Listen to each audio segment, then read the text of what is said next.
Ibadah yang tidak bisa dikreasi sama sekali adalah ibadah yang ada syarat rukunnya, yang ada interaksi waktu. Bismillahirrahmanirrahim. Assalamualaikum warahmatullahi wabarakatuh. Bismillahirrahmanirrahim. Alhamdulillahirabbil alamin wa afdhalus salati wa tammut taslim ala habibina al-mustafa Muhammadin Rasulillahi sallallahu alaihi wasallam.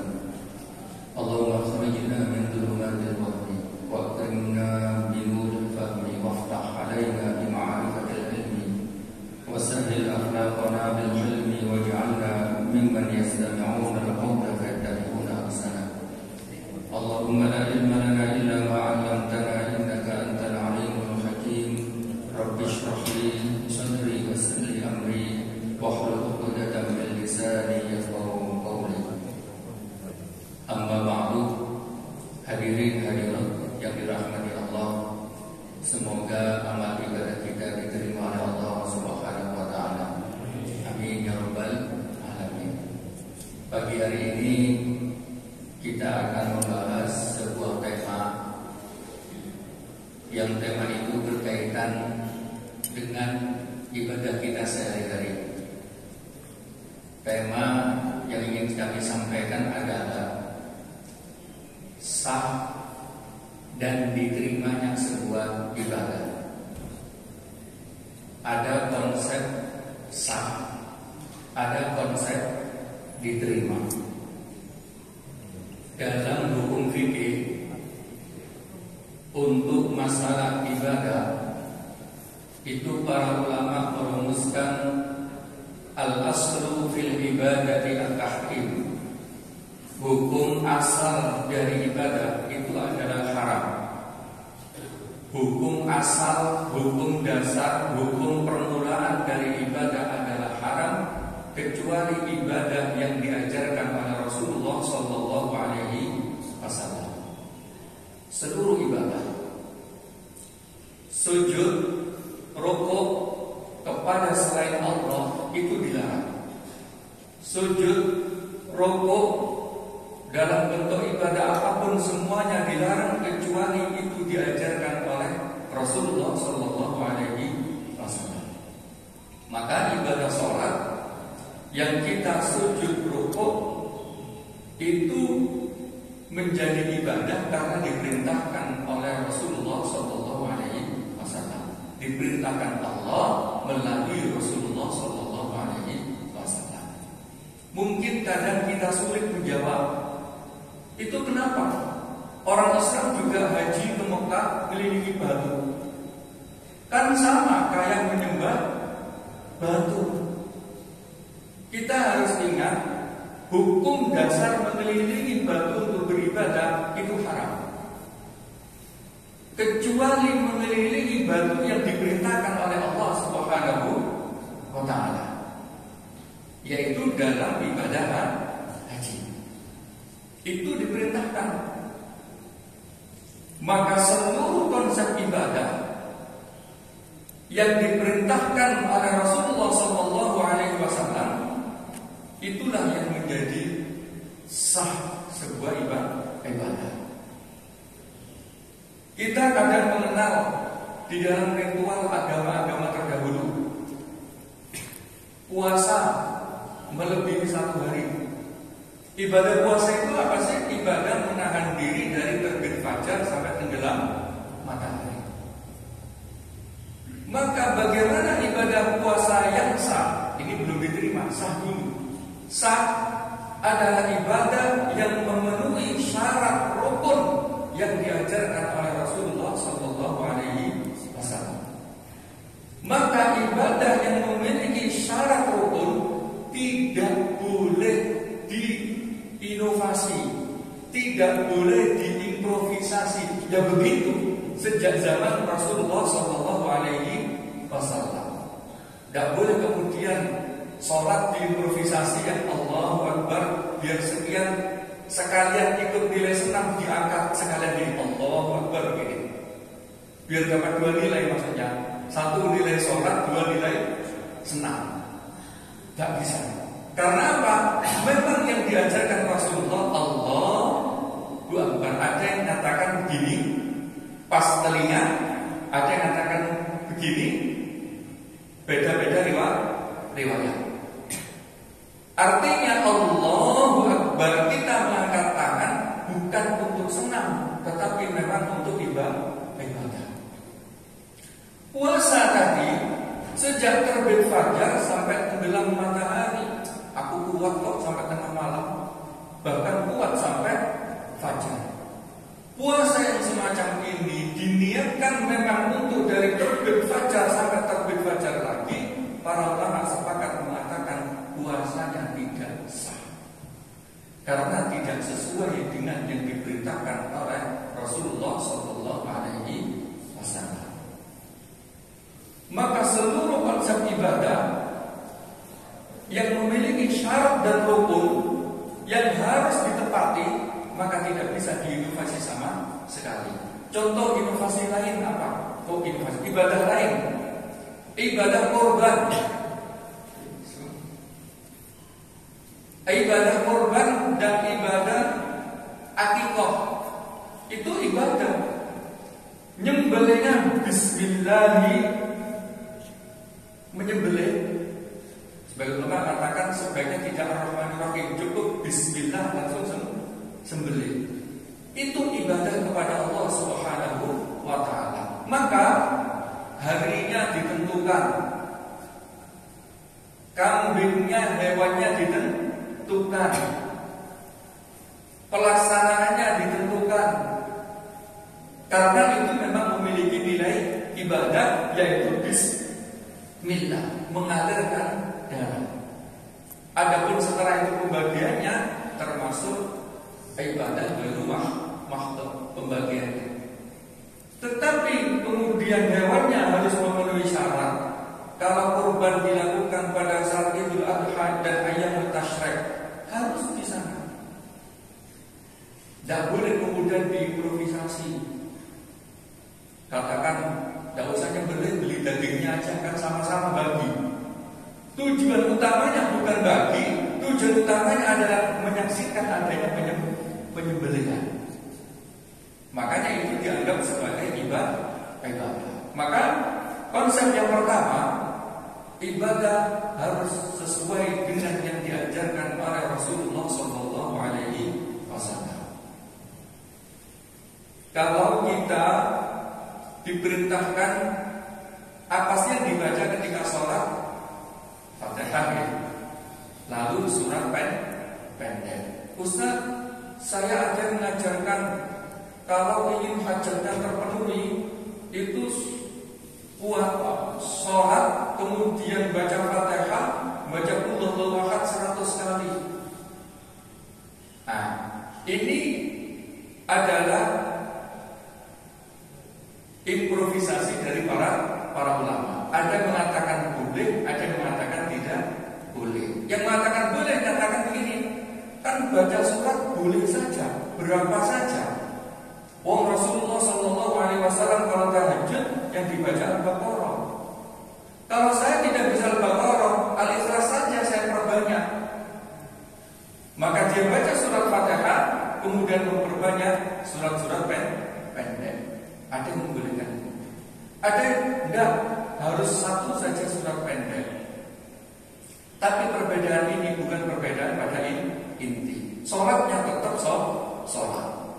Maka dasar hukum ibadah itu haram kecuali ibadah yang sudah diajarkan oleh Rasulullah Sallallahu Alaihi Wasallam. Artinya syarat rukunnya memang benar-benar diajarkan.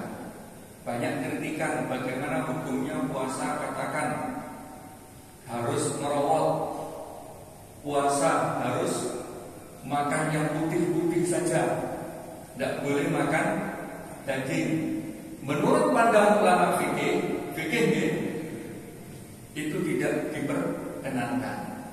Karena apa? Puasa sudah diajarkan oleh Rasulullah dari terbit fajar sampai tenggelam matahari, semua makanan boleh dimakan tanpa membatasi ini dan itu. Baik, insya Allah mudah kalau yang pertama.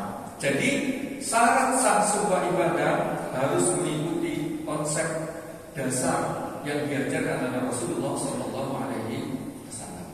Sekarang yang kedua, konsep diterimanya sebuah ibadah. Konsep diterimanya sebuah ibadah itu harus lillahi ta'ala, karena Allah Subhanahu wa ta'ala. Kayaknya mudah, tapi para ulama membahas jauh tentang masalah ini. Kenapa demikian? Tidak diperkenankan orang kemudian beribadah untuk tujuan duniawi. Contoh, aku tak puasa biar anakku lancar sekolahnya. Aku tak sholat biar rezekiku lancar. Kan tujuan duniawi. Padahal ibadah itu harus tujuannya karena Allah Subhanahu wa ta'ala. Di mana letaknya? Nanti para ulama menjelaskan. Ketika kita sholat, usolli fardhus subhi rak'ataini mustaqbilal qiblati adaan lillahi ta'ala. Harus ada lillahi ta'ala. Artinya sholatku subuh ini memang karena ya Allah, bukan karena siapa-siapa. Sholat duhur juga lillahi ta'ala. Nawaitu zakata lillahi ta'ala. Aku niat ngeluarin zakat ya Allah karena Engkau ya Allah. Sama puasa juga gitu. Nawaitu shauma ghadin an ada'i fardhi syahri ramadhana hadhihi sanati fardhan lillahi ta'ala. Puasa juga gitu, harus lillahi ta'ala.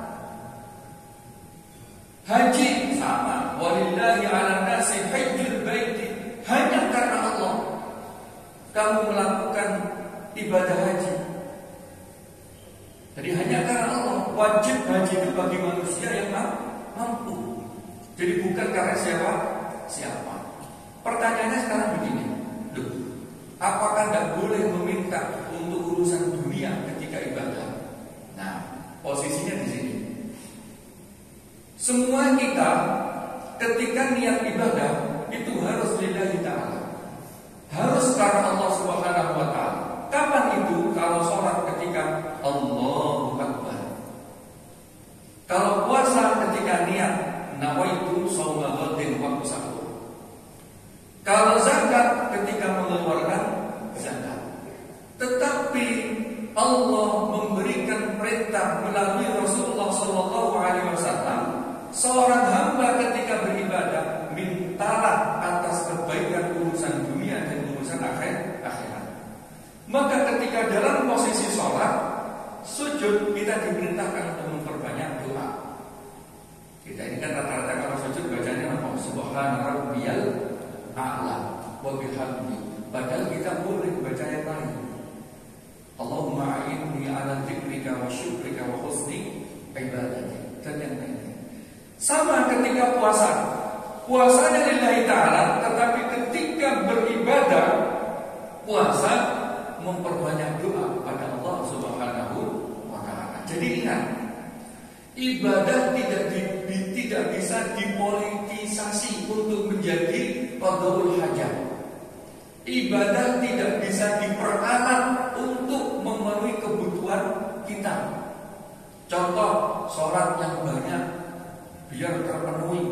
Bukan, terpenuhi kebutuhan itu diletakkan pada doa. Doanya bisa di dalam ibadah, bisa setelah ibadah. Contoh hadis Rasulullah SAW yang mengajarkan tentang sholat hajat. Sholat hajat itu sholatnya tidak boleh karena hajat. Aku sholat hajat kan biar segera dapat mantu, biar anakku cepat dapat pekerjaan. Tetap sholat hajatnya lillahi ta'ala. Yang dicontohkan oleh Rasulullah ketika ingin memenuhi kebutuhannya, pertama tidak langsung sholat, tetapi asbidil wudu, sempurnakan wudu. Jadi sebelum sholat hajat itu disunahkan menyempurnakan wudu. Bagaimana menyempurnakan wudu? Seluruh sunnah-sunnah wudu dibaca, dilakukan dari Bismillahirrahmanirrahim sampai membasuh 3 kali, kemudian kumur-kumur, menghirup hidung, kemudian ininya 3 kali, semuanya dilakukan 3. Itu namanya asbidul wudu, asbagha wudu'ahu, menyempurnakan wudunya. Setelah itu sholatnya 2 rakaat. Ini juga karena Allah Subhanahu wa ta'ala. Nah, di dalam sholat atau setelah sholat kita diperintahkan berdoa. Yang dicontohkan oleh Rasulullah SAW setelah sholat mengangkat tangan.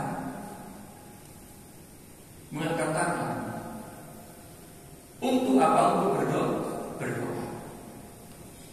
Allahumma inni atawassalu ilaika bi habibikal Mustafa Muhammadin Rasulillah sallallahu alaihi wasallam an tusyaffi'ani fi kada. Ya Allah, dengan perantara Rasulullah sallallahu alaihi wasallam agar engkau menolongku dalam masalah ini dan itu. Itu diajarkan Rasulullah setelah melakukan sholat. Maka sholat, ibadah apapun wajib karena Allah Subhanahu wa ta'ala. Ini sudah konsep mendasar. Bagaimana cara mengemas kebutuhan kita dunia dan akhirat?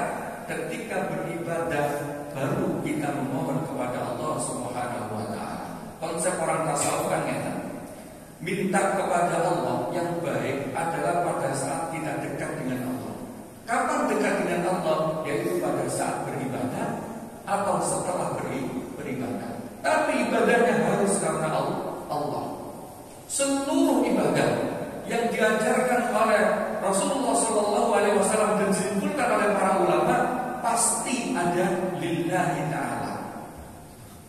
Ahramtul umrah, nawaitul umrata wa ahramtu biha lillahi ta'ala. Nawaitul hajja wa ahramtu bihi juga lillahi ta'ala. Semuanya lillahi ta'ala. Ini menjadi konsep dasar. Maka satu harus sesuai dengan ajaran Rasulullah SAW. Yang kedua harus karena Allah Subhanahu wa ta'ala. Kenapa kadang kebutuhan kita, hajat kita tidak dipenuhi oleh Allah? Bisa jadi caranya tadi yang salah. Apa caranya? Ibadahnya digunakan untuk hajat. Padahal ibadahnya harus karena Allah Subhanahu wa ta'ala. Nah, ini memang latihan hati. Gampang-gampang susah karena terletak pada niat. Takbirnya sama, sholatnya sama, tetapi niat hatinya bisa berbeda.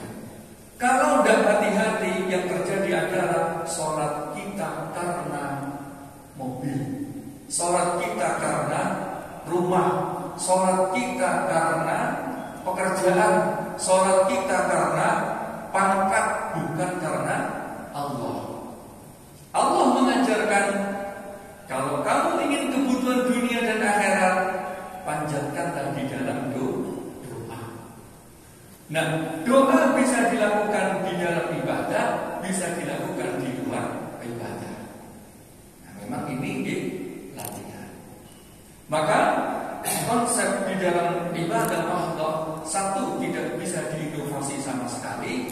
Kedua, harus benar-benar lillahi ta'ala. Sekarang ibadah ghairu mahdhah. Ibadah ghairu mahdhah itu hukum dasarnya adalah boleh selama tidak bertentangan dengan tujuan agung dari Allah Subhanahu wa ta'ala. Contoh sekarang, kalau dulu orang jual beli itu kan harus bertemu tatap muka. Saya beli, saya jual, saya terima. Itu dinamakan ijab qabul. Sekarang, apakah ijab qabulnya begitu? pakai Gojek, di GoFood, tidak pakai itu, hanya klik, nyampe.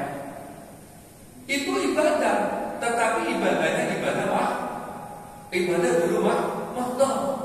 Sama ketika saya beli makanan, bismillahirrahmanirrahim, saya niat akad.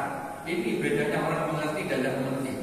Saya niat akad beli makanan, yang awalnya makanan itu haram menjadi halal karena telah kita bayar. Kita klik bismillahirrahmanirrahim, saya beli soto dikirim ke rumah ini. Yang Gojeknya kalau paham bismillahirrahmanirrahim, saya nggak jual ya Allah, saya hanya mengantarkan. Gojek itu hukumnya bukan menjual, Gojek orangnya itu mengantarkan jasa. Orangnya yang punya toko, alhamdulillah ada yang beli, bismillah saya terima beli dia.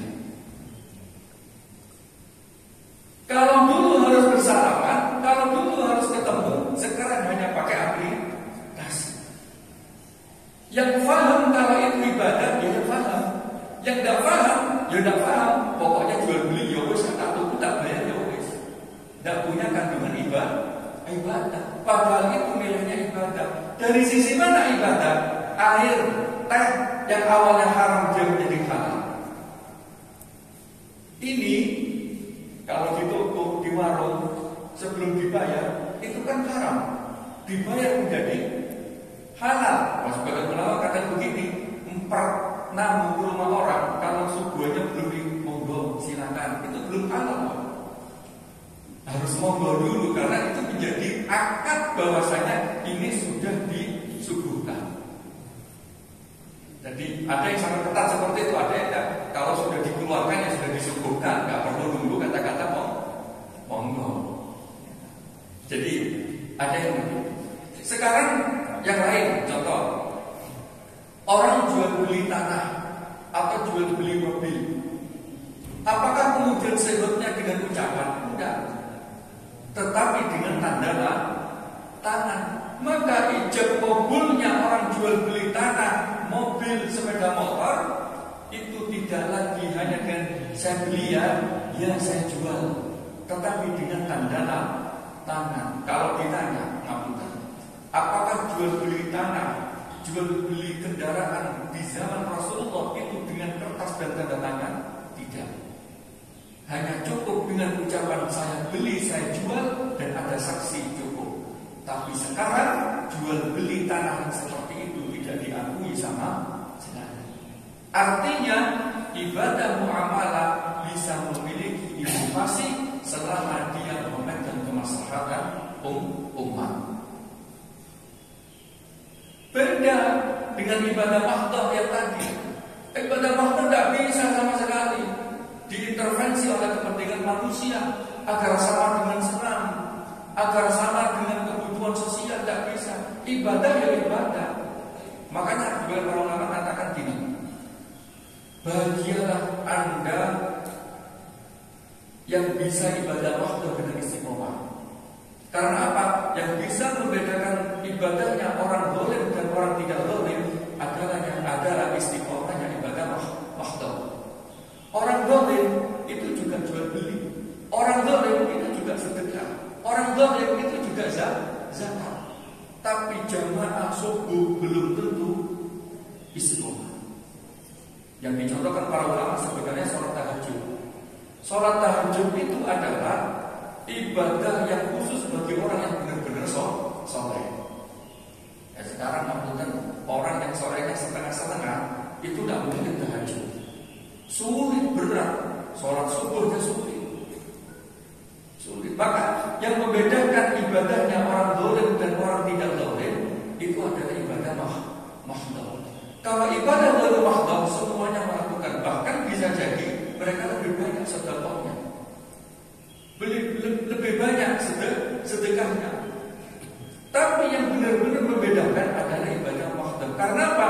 Ibadah mahdoh tidak bisa diinovasi sama sekali. Perintahnya itu yaitu yang harus dilakukan. Tidak gampang. Ada yang mengatakan hanya begini, Ustaz, baca Yasin setiap malam Kamis itu apakah kemudian dianggap membuat yang akhirnya dianggap sebagai bid'ah?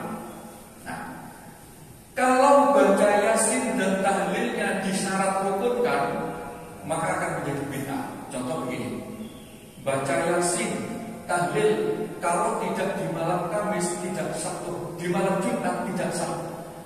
Nah ini syarat rukun kan. Tapi kalau tidak, memang sebaiknya di malam Jumat agar juga mendapatkan fadilah hari Jumat. Kalau bacanya hari Sabtu ya juga sah, tetap sah. Maka ini dalam kategori ibadah zikir yang terbuka, tidak terikat oleh waktu. Ibadah yang tidak bisa dikreasi sama sekali adalah ibadah yang ada syarat rukunnya, yang ada interaksi waktu. Ada interaksi waktu. Orang zikir sambil duduk, sambil berdiri, sambil ini boleh.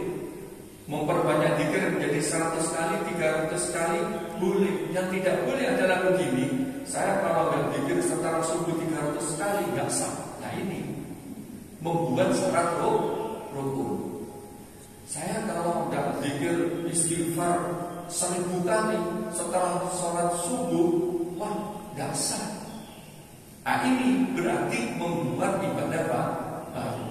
Harusnya ya sudah, seharusnya 1000, kalau tidak 1000 ya tetap sah. Karena itu ibadah yang terbuka. Zikir itu kan ibadah yang terbuka. Artinya tidak mahdhah murni seperti mahdhahnya ibadah sholat, ibadah puasa, ibadah wudhu, ibadah menyembelih, ibadah haji dan yang lainnya. Maka konsep bid'ah itu adalah terletak hanya pada ibadah-ibadah mahdhah. Maka ibadah mahdhah harus diajarkan pada Rasulullah SAW. Sebagian mungkin kita masih ada di daerah, ketika malam apa harus menyuguhkan kembang apa, kembang ini, kalau nggak ada kembang itu. Saya sampaikan, kalau di dalam agama kita mencari syarat dengan kembang-kembang seperti itu tidak diperkenankan, karena tidak masuk dalam kategori ibadah. Kalau dia ini, maka dia menjadi ibadah. Nah ini tidak boleh dalam Islam. Bagi agama lain mungkin boleh, tetapi agama kita tidak boleh. Karena kan masih ada, kalau malam ini harus nyari kembang ini yang tangkainya sekian, harus ini dan itu, dikasih kapur baru, dikasih ini, kemudian digetirkan. Itu ibadah orang terdahulu atau agama lain. Di dalam Islam tidak. Contoh zakat. Zakat itu kan ibadah yang hampir sama dengan itu, hanya diberikan kepada orang. Tidak kemudian berasnya harus begini, begitu tidak. Pokoknya zakat, berasnya seperti ini, makanan pokoknya sudah sah. Tidak ada syarat rukun. Makanya kemudian kalau panjenengan masih melakukan adat Jawa, melakukan adat Jawa saja, tidak usah menyatakan itu ibadah. Contoh, bikin selamatan bubur merah kan gitu ya. Selamatan bubur merah, selamatan bubur sengkolo. Ya sudah, selamatan aja lah, biasa, karena tasyakuran, karena lillahi ta'ala, bersyukur karena nikmat Allah Subhanahu wa ta'ala. Bisanya dengan bubur merah, karena mbah-mbah dulu menggunakan bubur merah, ya sudah bubur merah. Kalau sekarang di kurban-kurban kan sudah jarang bubur merah, yang penting kotaan nasi gitu aja. Kenapa? Intinya tasyakuran. Tapi yang kemudian gini, kalau nggak bubur merah nggak waras-waras anaknya. Ini kemudian menjadi dianggap sebagai ibadah. Intinya apa? Tidak boleh dijadikan syarat rukun. Kalau memang mau sedekah dengan bubur merah, ya sudah, sedekah saja dengan bubur merah tanpa mensyaratkan kalau nggak bubur merah nggak akan sembuh, nggak akan ini, nggak akan ini. Jadi semua tergantung niat. Kalau niat kita benar, sesuai dengan yang diajarkan oleh Rasulullah SAW, kita akan selamat dari ibadah-ibadah yang tidak diajarkan oleh Rasulullah SAW. Itu yang pertama. Yang kedua, tadi setiap ibadah harus karena Allah Subhanahu wa ta'ala. Sama dengan ini loh. Orang sedekah membawa lepehan. Karena ada hadisnya, kalau kepada orang miskin itu namanya tahadau tahabbu. Maka ketika kita bawa makanan, ketika berkunjung kepada Pak B, Bu B, atau kepada tetangga atau yang lain, itu memang karena Allah, bukan karena dia. Kalau karena dia, kita akan sakit hati. Kemarin aku bawa spiku, kembali bawa orang. Gara-gara bawaannya menjadi omongan. Karena apa? Dia ngasihnya karena orangnya. Orangnya siapa? Jangan itu, bawa spiku aja, beli spiku, karena agak lumayan. Tiba-tiba orangnya datang ke kita nggak bawa spiku, bawa biasa. Ya Allah sih, aku bohong. Akhirnya apa yang ada adalah gelo. Padahal perintah bawa itu bukan karena orangnya, tapi karena Allah. Kalau kita bawanya niat hadiah karena Allah, Rasulullah memperingatkan kepada Sayyidah Aisyah pada saat itu, jangan sekali-kali komentar tentang bawaan tetangga. Yang dicontohkan oleh Rasulullah saat itu adalah hanya kuah. Jadi Rasul itu pernah dikirimi hanya kuah, tidak ada dagingnya, hanya kuah. Itu merintahkan jangan dikomentari, jangan pernah dikomentari. Kita kan sering kadang belajar memang komentari isi berkat itu. Wah, lumayan ini, perlu lengkap gitu. Tapi kalau nggak lengkap, oh my god, di sini gitu kira-kira. Yang sakit hati kita jadinya. Coba tadi, Bismillah, ini datang dari Allah, ya sudah, kita nikmati. Kalau lihat orangnya jadi problem. Nah ini hal-hal seperti ini memang harus dilatih, bahwasanya kita bawa itu karena Allah, bukan karena manusia.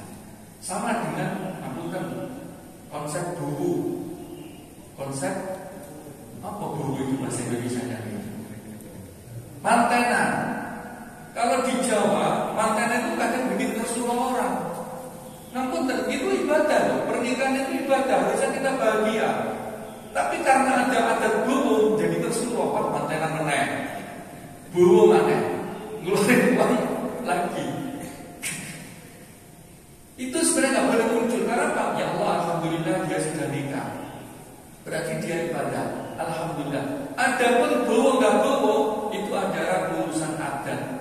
Agar kita bisa ikhlas, ya Allah, saya memang mau sedekah kepada manten.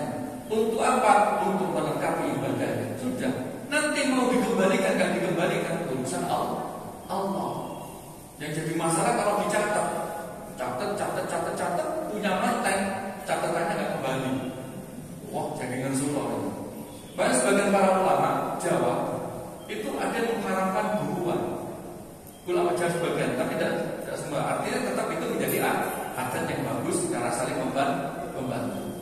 Kalau di Arab itu hampir kalau jadi manten itu dia tanggung semua. Siapa yang menanggung yang lainnya membantu adalah keluarga besarnya. Maka mahar menjadi mahal itu karena tidak ada buruan. Kita ini kan mahar paling murah, no? Seperangkat alat sholat sudah sah menjadi istri. Terongnya, kuadrinya, kateringnya sudah dibantu masyarakat nanti dengan yang lain. Artinya sebenarnya itu ibadah yang sangat besar. Kalau kita benar-benar ikhlas, ya Allah, tahadau, saya niat bahwa ini karena memang memberikan hadiah atau memberikan sedekah agar si manten mendapatkan kesempurnaan ibadah.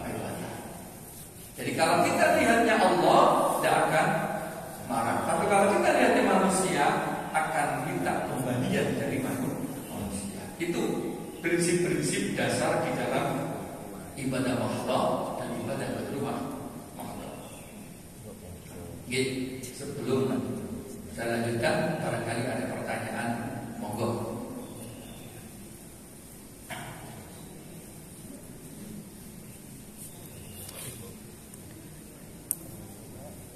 Itu ada yang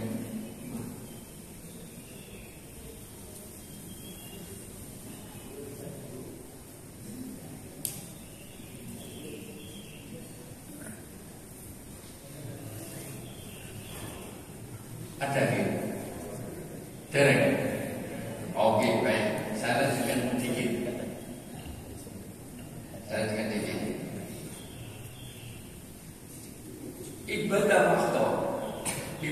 mahdoh ini akan berimplikasi positif kepada kehidupan keluarga. Ibadah mahdoh akan kelihatan bahkan kepada anak kita dan cucu kita. Ibadah mahdoh. Kadang kita nggak merasa apa yang kita lakukan dari ibadah mahdoh. Ibadah mahdoh artinya ibadah yang sesuai dengan syarat rukun dan dilakukan dengan ikhlas. Itu akan berimplikasi positif kepada anak juga kepada cucu. Sama, kemaksiatan orang tua itu akan terlihat kepada anak dan kepada cucu. Ada sebuah cerita. Jadi anaknya itu tidak pernah mendapatkan nilai bagus, 0, bahkan hampir 0, paling tinggi 20, 30. Orang tuanya sampai ngajarin, ngeleskan, sama saja tidak bisa, tidak sampai tinggi. Tapi tiba-tiba orang tuanya memperbaiki sholat, memperbaiki tahajud, mendekatkan diri kepada Allah. Sudah hampir putus asa, sudah sulit anaknya untuk diajari. Di sekolah tidak pernah naik peringkatnya. Tapi ketika dia memperbaiki sholat, memperbaiki ibadahnya, tiba-tiba tidak diduga-duga anaknya pulang membawa nilai 100. Ketika ditanya kepada anaknya, nah kenapa? Tidak tahu. Ketika itu saya semangat aja untuk belajar, semangat saja untuk mengerjakan. Nah kalau dulu-dulu nggak semangat, nggak enak, di rumah tuh nggak kerasa, kata gitu. Jadi ternyata ibadahnya orang tua itu akan mempengaruhi kondisi psikologi anak. Maka akhirnya kemudian para ulama memberikan penjelasan, jika kita sedang mendidik anak, mendidik cucu, kok sudah mentok-mentoknya, sudah dekatkan diri kepada Allah Subhanahu wa ta'ala. Nah kembali tadi, mendekatkan dirinya bukan karena anak, artinya tetap mendekatkan dirinya karena Allah. Di dalam situ kita berdoa kepada Allah Subhanahu wa ta'ala. Memang ini sangat-sangat tipis bedanya antara kita beribadah kepada Allah dengan beribadah karena memenuhi kebutuhan hajat. Sangat tipis sekali. Kalau nggak hati-hati, yang terjadi adalah ibadah hajat. Contoh lagi, zikir kemudian. Orang zikir itu untuk apa sih? Untuk tenang. Orang wiridan itu untuk tenang, bukan untuk memenuhi hajat. Kenapa kita kadang kemudian beralih konsep zikir itu untuk memenuhi hajat? Yang terjadi adalah orang yang zikir malah tambah stres. Karena apa? Selalu dikaitkan dengan hajat. Tak baca sholawat 1000 kali, 10.000 kali. Akhirnya apa? Hajat yang terpenuhi, dirinya tambah stres. Harusnya apa? Saya zikir sholawat, janji Allah, kalau sholawatnya karena Allah, maka dia akan menjadi tenang. Allah kan memberi janji, barang siapa yang bersholawat, ditingkatkan 10 pahalanya, diberi 10 pahala, ditingkatkan 10 derajat, dihapuskan 10 kesalahan. Tapi kalau kemudian tak sholawat, biar dapat baju yang baru itu, wah kenapa? Sholawat tetapi sholawatnya untuk dunia. Yang ada stres, pajur belum tentu kebeli. Artinya adalah sedang mempolitisasi ibadah hanya untuk tujuan dunia. Ya walaupun sebagian ulama ada yang membolehkan, tapi ulama fikih rata sepakat dalam ibadah fikih kan? Kita bicara fikih, tidak bicara orang tasawuf. Dalam fikih, ibadah semacam itu tidak dianggap sah. Ibadah yang Allahumma sholli ala sayyidina Muhammad, ibadah seperti ini, kalau karena Allah maka mendapatkan 10 kebaikan, ditingkatkan 10 derajat, dihapuskan 10 kesalahan. Tapi kalau Allahumma sholli ala sayyidina Muhammad untuk pajero, Allahumma sholli ala sayyidina Muhammad untuk pajero, ini dalam fikih tidak boleh sama sekali. Karena apa? Ibadahnya bukan karena Allah.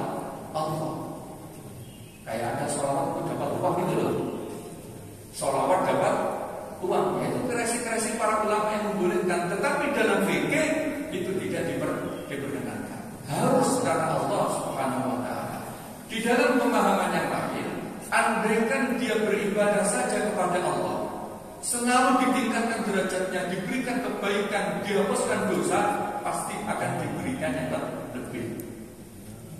Kalau kita ibadahnya karena Allah, zikirnya karena Allah, satu, mendapatkan ketenangan, urusan dunia sudah diatur oleh Allah Subhanahu wa Ta'ala. Kadang itu kan yang menjadi tidak tenang hidup, kita itu ikut-ikut mengurus dunia, ikut-ikut mengurus menentukan pendapatan kita, padahal pendapatan kita sudah ditentukan oleh Allah. Allah akhirnya campur tangannya pakai ibadah. Nah, hal-hal seperti ini seperti sepele, tetapi kalau segera tidak diobati akan menjadi penyakit dalam hidup kita. Zikir saja mau, baca Quran, karena Allah Subhanahu wa Ta'ala. Bagaimana sih baca Quran itu konsepnya? Ya bacanya karena Allah. Ibadah minimal apa? Minimal membunyikan huruf-huruf Al-Quran itu. Kan paling dasar kan itu Quran. Kalau belum bisa memberikan makna berarti minimal membunyikan Bismillahirrahmanirrahim. Hamim. Tanzilul kitabi minallahil azizil hakim. Yang awalnya tulisan dimunculkan menjadi suara. Itu ibadah paling awal di dalam membaca Al-Quran. Dan itu efeknya juga sangat besar sekali. Pertanyaannya begini, kalau kita baca karena Allah akan menjadi ibadah, kalau kita baca karena sihir akan menjadi sihir, kalau kita baca karena dunia juga akan menjadi dunia. Kita milih saja, bacanya karena siapa? Kalau karena Allah mendapatkan pahala 10 setiap satu huruf. Karena sihir bisa jadi, ada yang tanya juga, Ustaz, apa benar orang itu bisa menyihir orang lain dengan Quran? Bisa saja. Bisa. Bahkan banyak orang yang menyihir dengan Quran. Nulis Al-Quran, dilipat di kertas, disuruh nyapu di dalam dompet, ditaruh di belakang. Apakah itu tidak sama dengan menduduki Al-Quran? Ada yang disuruh menulis Al-Quran, kemudian lipatan Quran ini ditaruh di bawah ranjang, terus dia tidur di atas ranjang. Orang melakukan sihir itu rata-rata harus melanggar salah satu atau semuanya dari syariat. Biasanya nulis Al-Quran dikasih darah itu najis kembali. Najis. Quran boleh nggak kena najis? Tidak boleh. Tapi kemudian mushaf dikasih darah atau dikasih kotoran hewan. Hanya kadang orang nggak ngerti. Kemudian ini jimat, sihir itu. Karena menggunakan barang yang najis. Islam tidak mengajarkan menggunakan yang najis kecuali terpaksa. Jadi bahkan ada orang yang kemudian mensihir dengan ucapan, bahkan pakai alam tarokai fa'ala rabbuka bi ashabil fil ketika tarmihim menggunakan untuk melempar orang. Jadi niatnya membaca itu bukan karena membaca Al-Quran, tetapi niat memukul orang. Nah, ini bukan ibadah waqaf, yang artinya ibadah yang memiliki syarat rukun, bebas waktunya, tapi kalau tidak diniatkan kepada Allah karena Allah, maka sama juga tidak mendapatkan pahala. Maka seorang muslim itu adalah orang yang mendekatkan diri kepada Allah, kemudian pasrah dengan ketentuan Allah. Wong Rasulullah saja seorang Rasul itu tidak mengajarkan untuk terpenuhi hajat-hajatnya dengan amalan-amalan. Bacalah ini kamu akan terpenuhi hajat ini, bacalah ini kamu akan terpenuhi hajat ini. Kan enggak. Rasul tidak begitu. Rasul ada begini, bacalah ini agar terhindar dari ini, zikirlah ini pada sore dan malam, zikirlah ini. Tapi tidak sampai pada memenuhi kebutuhan hajat. Contoh seorang sahabat kemudian banyak hutang datang ke masjid. Maukah kamu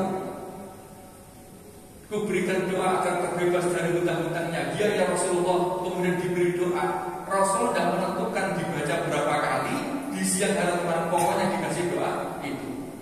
Makanya besoknya beberapa hari setelahnya terbebas dari hutang. Rasulullah hanya mengajarkan doa. Adapun zikir itu tetap karena Allah Subhanahu wa taala.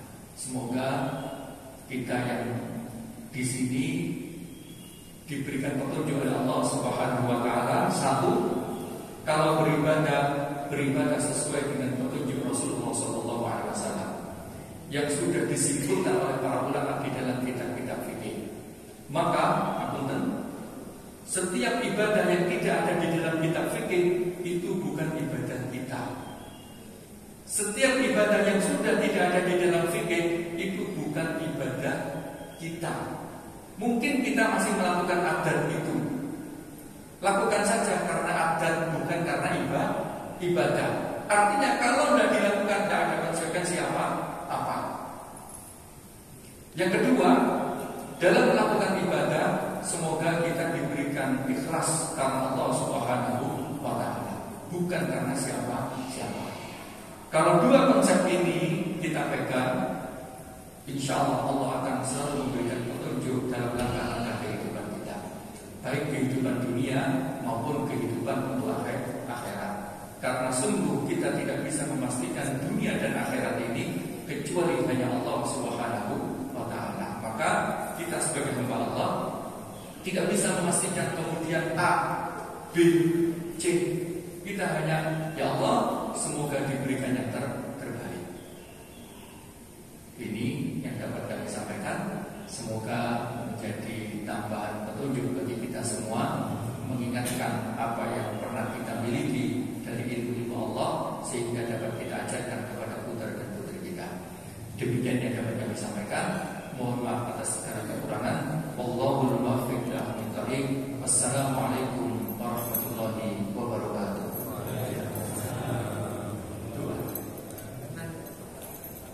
Moga kita tutup dengan doa singkat. Al-Fatihah.